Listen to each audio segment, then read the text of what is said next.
Didier Drogba est notre invité ce soir, notre grand témoin. Légende de l'OM en une seule saison, 2003-2004. Didier, votre nom est associé en France, en tout cas à l'Olympique de Marseille. Et une question d'Hervé Penaud. Oui, cher Didier, est-ce que tu n'aurais pas pu signer quand même au Paris Saint-Germain avant d'aller au Mans? Au Paris Saint-Germain. Ah, avant d'aller au Mans. Ah oui. Ah oui, oui, j'étais en contact avec le Paris Saint-Germain. Je sortais de Levallois et Vous avez quel âge à peu près là? J'ai 19 ans. Ah, 19 ans. Oh. Je suis au camp des loges et on me prépare le contrat, un contrat stagiaire et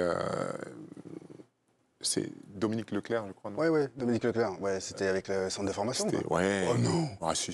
Il te propose un contrat stagiaire à l'époque? Ah oui, mais je Même pas pro? Non, mais j'étais amateur déjà, donc. Ah ouais, Ils ont la même année, ils sont nés en mars. Hein. Je rentre dans le monde professionnel, donc pour moi c'est extraordinaire. Super, oui. C'est superbe, je vais avoir 6 paires de chaussures de foot. gratuites, tu vois, le truc, donc attends, le package est extraordinaire, je sais d'où je viens. Et donc le contrat?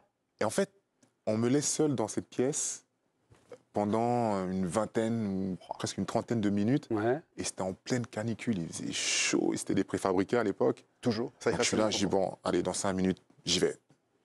Bon, allez, j'attends un peu, allez, 10 minutes, allez, 20 minutes. Puis après, à un moment donné, je me lève, je dis bon, c'est pas grave, je pars. Parce qu'en fait... Ça s'est joué donc à 20 minutes? Non, ça s'est joué à mon interprétation de l'explication qu'il m'a donnée par rapport à l'équipe en me disant si tu es blessé, si tu es souvent blessé, il y a peu de chances qu'on te garde. Parce que derrière, les jeunes poussent et je savais que je sortais du milieu amateur. Je m'entraînais qu'une fois par semaine, parfois même pas. Donc me retrouver dans ces conditions-là et puis très vite faire face aux réalités même du football, ça m'a un peu fait peur, entre guillemets. J'ai dit, bon, tu sais quoi, on va la jouer safe. J'ai pas envie de me brûler, je m'en vais. Ok. Bon, une semaine plus tard, je reçois un appel de Marc Westerlop. Ouais. Du Mans. Qui me dit, écoute, nous on est une petite ville, on a vraiment un programme où on encadre les joueurs. On a Dagui Bakary qui était à Noisy, on l'a pris, on l'a formé, et puis aujourd'hui il est titulaire, et puis il va bientôt partir. Donc ça m'a parlé. D'accord, il y avait un projet, il y avait une un méthode, projet, on prenait le temps de former quelqu'un qui sortait de la région parisienne, et ça m'a parlé. Didier, Hervé a parlé, on va dire, de l'histoire ancienne, mais moi en 2003, lorsque vous passez de Guingamp à l'Olympique de Marseille, cet été-là aussi, excusez-moi d'insister, mais il y a Paris qui frappe à la porte, qui a repéré un peu votre potentiel du côté de Guingamp. Surtout Lyon. Hein, il y a Lyon également, mais... Ouais. Il y avait ce match, désolé, une seconde, où j'étais d'ailleurs, j'étais ado, Lyon-Guingamp. Et Lyon, ils fêtaient leur titre, ils étaient tout peinturés, tout ça. Et Guingamp arrive et ils les ont pliés 4-0, 4-1. Oui, mais doublé de Drogba, doublé de Malouda. Oui, mais pourquoi ils les ont plantés? Il faut dire la vérité, c'est grâce à Juninho s'il fait ce match-là. Tu te souviens de ça? Non. L'anecdote, c'est que vous aviez fait la fête comme vous étiez sauvé le week-end précédent. Vous aviez fait la fête c'est vrai, incroyable. On a battu. Il t'arrive dans le vestiaire et il y a Juninho qui dit putain, t'as fait une super saison. Et tu te dis, quand tu es sur le terrain, tu dis oh, putain, et Juninho me dit j'ai fait une super saison. En fait, j'ai pas le droit de. En fait, t'étais à Monaco, non, à cette époque? Ouais, 2003-2004. On vous reçoit à l'avant-dernière journée et on vous bat, donc oui, vous perdez le titre. Ouais. Et on va, donc on célèbre comme des fous. En fait, c'était une petite revanche parce qu'on avait pris 4 ou 5 à l'aller. Jérôme Roten qui fait un centre-tir, tu te souviens? Et il passe et il chambre tout le monde. Donc, j'ai chauffé tous mes soldats. J'ai dit, vous n'avez pas oublié, j'espère. Ils ont tout donné. Et donc on célèbre pratiquement pendant 2 jours et on arrive à Lyon vraiment sur les rotules. Et là, il y a Juninho qui me dit franchement, bravo et tout pour tout ce que tu fais et tout, mais viens à Lyon, tu vas marquer beaucoup de buts. Je dis ouh là là. Attends. Ok, là il faut sortir le costard et briller quoi. C'est ce qu'il a manqué à Lyon en plus les 3 années qui suivent pour gagner la Ligue des Champions. Avec Didier, ouais. Vous n'avez pas répondu à la question, mais c'est vrai qu'il y a Hugo qui a voilà, mais il insiste. Hein. Non mais j'insiste parce que le coach du Paris Saint-Germain à cette époque-là, Vaïd. Coach Vaïd. Coach Vaïd. Qu'est-ce qu'il dit? On propose, j'ai le petit gars de Guingamp là, un phénomène, un Ivoirien là, bien, Didier Drogba. Qu'est-ce qu'il dit, coach? Drogba, pas assez fort pour Paris Saint-Germain. Bon, après, on en a rigolé puisqu'il a été, il a été sélectionneur de la Côte d'Ivoire. Oui. Bon, après, quand tu as un Pedro Miguel Paoletta qui a confirmé saison après saison qu'il était l'homme de la Ligue 1 et toi, tu viens de Guingamp, le mec te dit, j'ai ce qu'il faut. En gros, c'est pas méchant, j'ai ce qu'il faut. Mais ça m'a piqué et un an plus tard, lorsque je suis à Chelsea et qu'on joue le Paris Saint-Germain, je me suis pas gêné pour lui rappeler que... 3-0. C'est pour ça que tu t'étais énervé. C'était plus ça que le fait que... Les deux. Waouh. Les deux. T'avais été insolent quand t'étais venu au parc, là, t'es doublé. Ah ouais, c'était chaud. Comment ça on a la ligne. Vous avez balayé. On a la ligne de l'équipe. Non, mais j'explique pourquoi. On a la ligne de l'équipe. On a la ligne de l'équipe le lendemain où vous commencez. Donc là, vous êtes en une. On va vous voir la une. Ils vont la rechercher parce qu'on voulait l'évoquer, puis on a pris un peu de retard, mais c'est normal. Mais vous ouvrez la bouche, une petite grimace, vous vous adressez au COP d'Auteuil, et il y a un truc qui sort. Oui, je dis allez l'OM, mais ouais. Si tu veux, Le gars joue à Chelsea. Allez l'OM. Mais vous nous aviez Alors c'était un PSG Chelsea, rien à voir. En fait, avant le match, pendant tout l'échauffement, donc je rentre avec tous les joueurs et tout, et mon père est dans la tribune, mon petit frère qui à l'époque avait 10-11 ans, est en tribune, et tu as les copes qui sont déjà installés, et là, je prends cher, j'entends. Tous les noms d'oiseaux, tout ce que tu... Et il y a même mon capitaine, John Terry, qui va me dire « Ouah, Didier, t'es connu ici !» Je dis « Non, c'est pas comme ça. » Et il dit à tout le monde, il dit hey, « Les gars, on gagne pour Didier aujourd'hui. » D'accord? Et John ouvre le score, John Terry ouvre le score, voilà. Tête, voilà. Puis ensuite, je suis là, un peu à la ramasse à la Inzaghi pour marquer ce but. Et après ce but, je me dirige en fait face au COP et tu vois, c'est tellement fait naïvement que je prends le micro qu'il y a derrière pensant que tout le monde va monter. Allez l'OM. Mais ce sont les personnes qui sont à la télé qui l'ont vu. C'était vraiment pour dire aux gens, ouais, j'ai porté le maillot de l'OM et tout, et j'en suis fier. Et puis, voilà. Ce soir-là, vous signez un doublé, et dans le camp d'en face, c'est pas ce geste-là, c'est pas ce premier but qui est resté dans les mémoires. On a contacté Jérôme Alonso, qui nous parle de ce match-là, mais c'est le débrief le lendemain matin avec coach Vaïd. Ouais, j'ai l'impression qu'Edouard Cissé se rappelle. Allons-y, mon cher Jérôme. Salut à toi, Jérôme. Salut Didier, salut Mémé. Il faut quand même que je vous raconte le débrief après ce PSG Chelsea en 2004, parce que c'est mythique. Quelque part grâce à Didier, parce que son coup franc... le but du 3-0 donne accès à une scène exceptionnelle, comme on en vit rarement. On est après 2h30 de débriefing où Vaïd Halilhodzic nous massacre.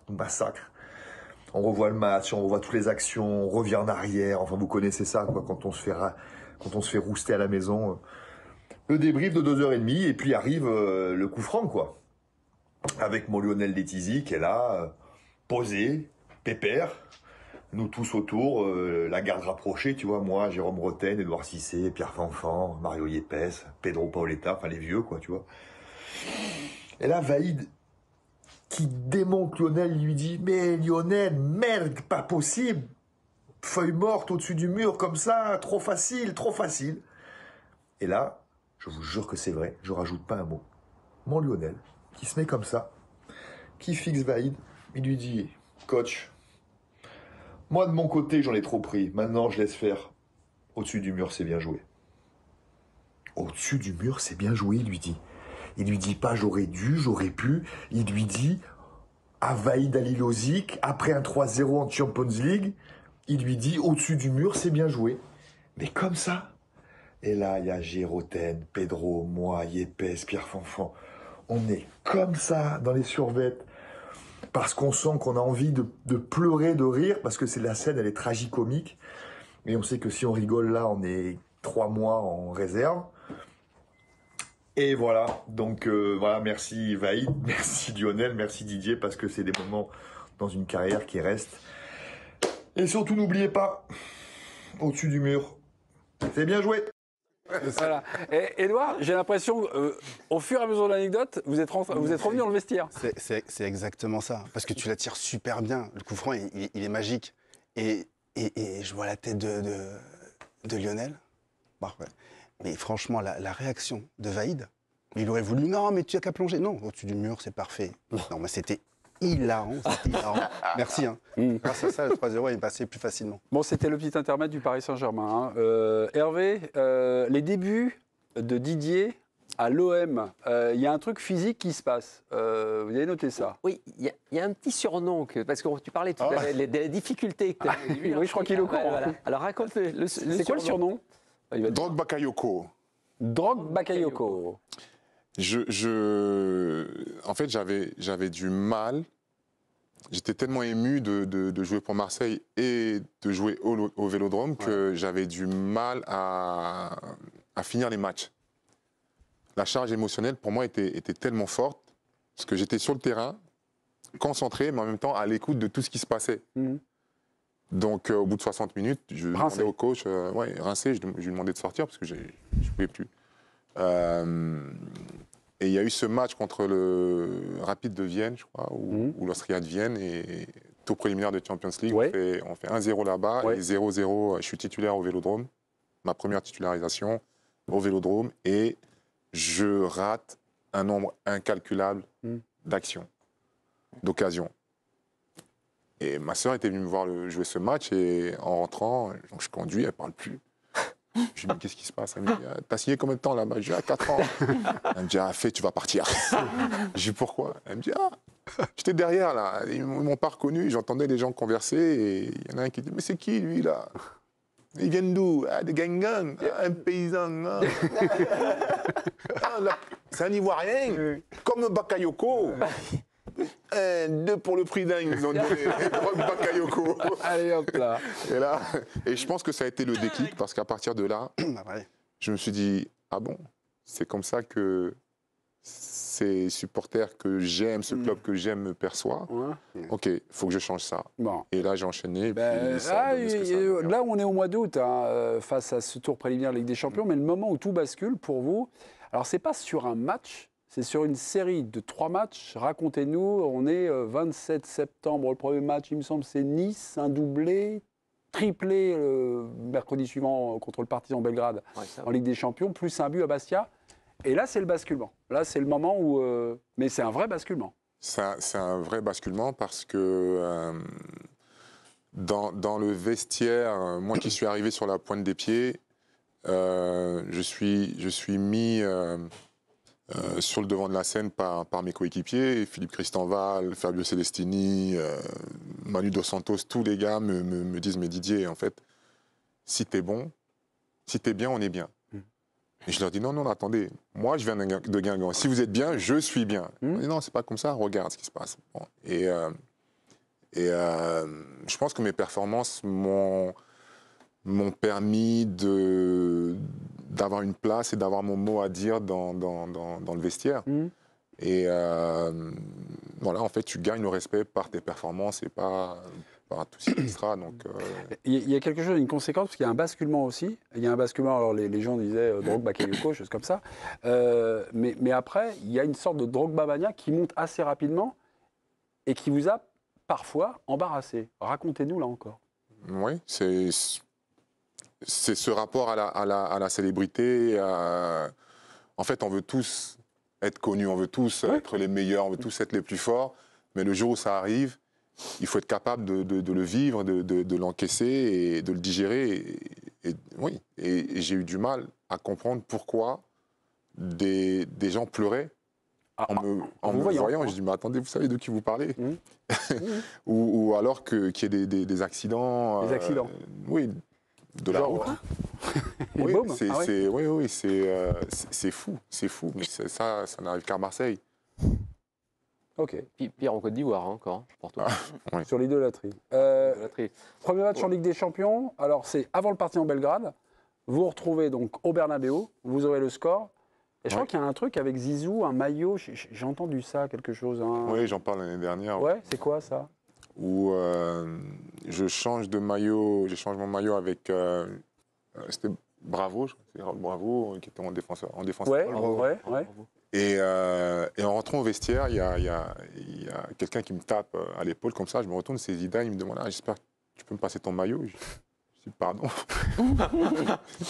Donc le responsable des équipements, je lui crie dessus. Je dis Michou, où est mon maillot, mon deuxième maillot? Il me dit il est rangé. Je dis mais tu es malade.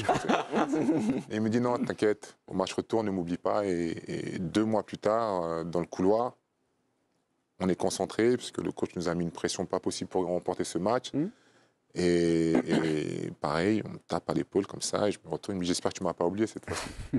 et tellement pris par la discussion, et puis bien sûr l'aura de Zidane, je commence à enlever mon maillot après le match. Je me remets dans le truc, quoi.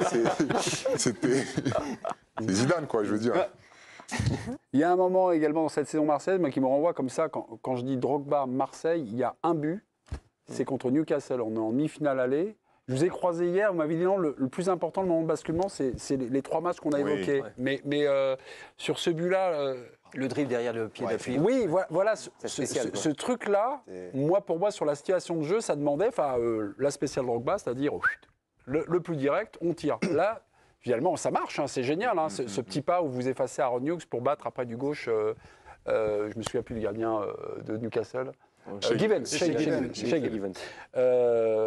vient d'où? Une inspiration, un truc, vous êtes dans une zone En fait, j'ai vu, pendant toute la saison, j'ai vu Roberto Carlos faire ça. Lorsqu'il monte comme ça, il passe le ballon derrière sa jambe gauche, et je me dis, tiens, c'est un contre-pied mais extraordinaire. Et toute la saison, je m'entraîne à le faire. Pied droit, pied gauche. D'abord pied droit, je continue mon dribble. Ensuite, je fais pied droit, pied gauche et je reprends mon dribble. Et là, le matin du match, j'étais blessé en fait. Je suis blessé et je fais une séance avec Albert Raymond en mise au vert. Et là, je fais la même chose. Je mets 3 plots, inter, exter, passe le ballon derrière le pied gauche et je frappe. Et ça rentre. Je fais 2-3 fois pied gauche, 2-3 fois pied droit, puis pied droit, et je me dis, tiens, allez, ce soir, j'essaye. Ok. Voilà. Et donc, quand on regarde bien le ralenti, j'ai passé Aaron Hughes. Ouais. Mais je l'attends pour pouvoir tenter ce geste. Ouais, c'est pour ça, je trouve que c'est pas... Oui, parce que j'ai envie de faire mon geste. Et en fait, j'avais tout calculé, c'est-à-dire que je vais faire le geste, mais après le geste, je sais que Shea Given est plus à l'aise lorsqu'il plonge sur son côté droit. Donc, il faut mettre le ballon forcément côté gauche. Donc, j'avais étudié toutes ces situations pour me faciliter la tâche, justement. Et voilà. Facile, ça demande du travail quand même. Autre question de nos téléspectateurs. Léna. Didier, les internautes veulent connaître tous vos secrets. Hello Didier, quelle est l'anecdote la plus intéressante que tu as à nous raconter sur un classico que tu as vécu? Du croustillant, cette fois. Alors, c'est toujours face à Monsieur Edouard Cissé, qui était au PSG, et Vaïd, puisqu'on les reçoit... Non, mais l'année où... Non, j'étais pas là, moi, j'étais à Monaco. 2003, 2004. C'est Fio qui marque. Ouais. Ah oui, la dernière minute, là? À la dernière minute. Ouais. Alors, toute la semaine, un des kinés... Museau, je le cite, qui me masse tous les jours. Mais on ne m'a jamais autant massé. Je dis, mais pourquoi tu... Il dit, non, le classico, il faut que tu sois bon, il faut que tu marques. Et tout. Il me masse tous les jours. Je dis, j'ai pas besoin de massage. Non, vas-y. Et par contre, vous avez intérêt de gagner, parce que si tu ne gagnes pas, je ne te parle plus. Moi, je le prends. Je dis, bon, c'est un classico, ok. Mais bon, on perd 1-0. Le surlendemain, j'arrive à l'entraînement. Pas de massage. Il me boude, il me masse. Là, je me dis, ah ouais, non, ça dépasse l'entendement. Ok. On vient juste à la fin de cette saison où finalement, c'est assez rare, il y a une conférence de presse pour annoncer votre départ. Généralement, on fait une conférence de presse pour dire coucou machin. Et puis content, bye bye tout le monde. Ben non, je suis content. Je suis en train de chercher la date. On est le 19 juillet 2004. Vous annoncez donc vous quittez l'OM. Vous écoutez? On y va? Ouais, parce que parce que je trouve qu'il y a des zones de non-dit, puis il y a notre fin inspecteur Penaud qui va nous expliquer tout ça. Didier Drogba, on est en juillet 2004. Si j'écoutais mon cœur, je serais resté à Marseille parce que vraiment, j'ai vécu d'énormes moments ici. Et c'est des moments, comme je dis, inoubliables. J'ai vraiment ce club dans le cœur et c'est comme quand on aime une femme et qu'on doit s'en séparer pour X raisons, ça fait toujours mal. Et puis c'est vrai que je suis triste, j'aurais beaucoup de chagrin, mais sportivement, je dois me relancer vers le projet et j'espère un jour, pourquoi pas, et je reviendrai. Je reviendrai. C'est chargé en émotions, hein. En plus, il y a les images, c'est très affectif. Oui. Vous quittez l'OM, vous quittez votre femme. Enfin, voilà, tout est extrêmement. Et Hervé. Oui, parce qu'en fait, ce qu'il faut savoir, c'est ce qui s'est passé après. Tu vas le raconter, c'est pas moi qui vais le raconter. Qu'est-ce qui s'est passé après quand tu étais au Vélodrome? Parce que la conférence de presse a lieu au Vélodrome, et après, tu vas seul au milieu du terrain pour regarder et tu restes à peu près 1 heure. Et là. Ouais, en fait, après cette conférence de presse, j'étais en dépression, c'est-à-dire que je voulais même plus rentrer chez moi. J'étais là, je tournais en voiture et en fait, je comprenais pas, ça allait trop vite pour moi. Ça allait vraiment trop vite et c'est là que j'ai compris qu'en fait, le football, c'est un business en fait. C'est un business. Pardon ? C'est-à-dire ? C'est-à-dire que... Vous n'étiez pas maître de votre choix, c'est ça ? Je le dis, je n'étais pas maître de mon choix, puisque je le dis, j'aurais aimé rester. Je voulais rester. Je leur ai dit, je veux rester. Je ne veux même pas avoir un salaire... Je veux rester à l'OM. Je veux rester à l'OM. Ce n'est pas une question de salaire. Je veux rester à l'OM. Maintenant, quand on me dit que oui, mais ça nous permettra d'acheter Didier Drogba et que l'équipe sera moins dépendante de toi et puis on n'est pas sûr que tu nous refasses la même saison que l'année dernière et ça a été le déclic. Ah ouais. Là, ils ont su appuyer là où il fallait. Là, j'ai dit, ah bon, vous pensez que ce que j'ai fait est le fruit du hasard? D'accord, c'est que vous ne savez pas, vous n'avez pas compris comment je fonctionnais et qui j'étais. Donc ok, là, écoute, je pars, ça me fait mal, mais je suis parti. Mais Hervé, il a tout dit ou pas? Pas complètement. Pas parce que complètement. déjà, Alors quand un t'es petit au milieu du rappel. Stade, tu restes à peu près 1 heure, après seul, et tu pleures. Ouais. On regarde le stade, tu pleures, parce que vraiment la douleur est là. Et le surlendemain... Mais déjà, même avant la conférence de presse... Ouais. Et le surlendemain, tu attends Tcherno, c'est dit, qui est son agent toujours. Historique. Et tu dors pas de la nuit, évidemment. Et tu vas le voir, lui, il doit être dans le salon en train de dormir sur le canapé. C'est à 6h du mat, on prend l'avion à 9h et je descends, je le vois, je dis Tierno, bon, explique-moi une chose. Là, vraiment, je ne suis plus joueur de Marseille puisque j'ai résilié mon contrat. Il me dit, ah oui. Je dis, donc ça veut dire que je peux faire ce que je veux. Je peux signer où je veux. Il me dit, joue pas, me fais pas ça. Je dis, non, parce qu'en fait, là, j'ai pas envie d'aller là-bas. Donc, je peux aller où je veux.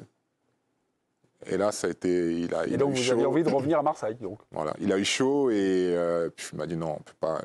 La machine est lancée et puis voilà. Et ce qui est dur, c'est qu'il est reçu bizarrement à Chelsea en plus. Ah, mais qui est là? Qui arrive? Je crois qu'un invité mystère, enfin il va peut-être pas être si mystère que ça, c'est un téléspectateur de l'équipe du soir. Bonsoir. Ah, mais une double ration de Cissé, après le doudou, le Djibril. Bonsoir, mon cher Djibril. On est ravis de vous avoir. Un petit mot à Didier, je suppose. J'ai vu le grand frère, j'ai dit c'est obligé, il faut qu'il lui passe un mot. Vous voulez dire quoi? Cet homme-là que vous avez, vous avez beaucoup de chance de l'avoir là. C'est vrai. Merci mon frère, merci Dieu. Moi, c'est un grand frère, c'est vraiment quelqu'un que j'aime d'amour, vraiment. Merci. J'ai joué un peu avant lui. Il a eu des mots qui m'ont vraiment, vraiment touché. Parce que Didier Drogba, c'est Didier Drogba. Et quand on entend une légende comme ça dire du bien de soi, ça fait vraiment du bien.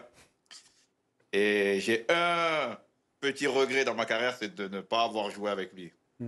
Que ce soit ou en sélection ou en club. Et je peux vous dire qu'on fait une sacrée faveur aux défenseurs qui n'ont pas eu à nous gérer. Parce qu'il aurait fallu qu'ils dorment 2 jours avant le match. Oh, parce qu'un Drogba, si c'est Drogba Prime, si c'est Prime, c'est dangereux. Bonne chance aux défenseurs. Et ben voilà. Voilà, c'était juste lui dire, il sait tout le respect que j'ai pour lui. Il présente le Ballon d'Or, mais il en aurait mérité un. Djibril, vous allez revoir Didier, hein, vous faites le tapis rouge lundi. Bien sûr. Il y aura la doublette, donc si c'est Drogba. Voilà, attention aux questions qui fusent. On vous embrasse, mon cher. Le 27 mai, il se prépare. On se prépare. On sera là. Je crois que Djibril il est content, je crois qu'il ne veut pas raccrocher. Je suis content, je suis content. Je vois là, votre petite bouille. On a passé des moments exceptionnels pendant la CAN en Côte d'Ivoire. Et ça m'a permis de connaître un peu plus Djibril. Et c'était déjà quelqu'un que j'admirais. J'aimais beaucoup le joueur. Et la première fois que j'ai joué contre lui, j'étais à Guingamp. Ouais. Et ils viennent jouer à Auxerre. Ils viennent jouer avec Auxerre. Et je vois cet attaquant que je regardais à la télé, je le vois frapper dans tous les sens, mais à chaque fois, ça passe à ça du but, mais avec une puissance et une confiance en lui. Je me dis, en fait, il faut que j'arrive à prendre un peu de ce monsieur-là. Il faut que j'ai cette confiance-là. Il faut que j'arrive à... Et sincèrement, Djibril, je l'ai dit tout à l'heure, tu es vraiment un précurseur dans tout. Au niveau de la mode, au niveau du football, voilà. Et ça, franchement, et en plus de ça, tu es une belle personne. Voilà. Merci, mon frère. Merci. Bon, ben voilà. Merci beaucoup. N'en rajoutez pas parce qu'il a l'arme facile. Que de l'amour pour cet homme. Djibril, rendez-vous lundi sur le tapis rouge, hein, la chaîne de l'équipe pour le Ballon d'Or. On vous embrasse, mon cher Djibril. À lundi. Voilà. À lundi. Et bien à lundi. Salut lundi. Djibril. Ciao, Djibril.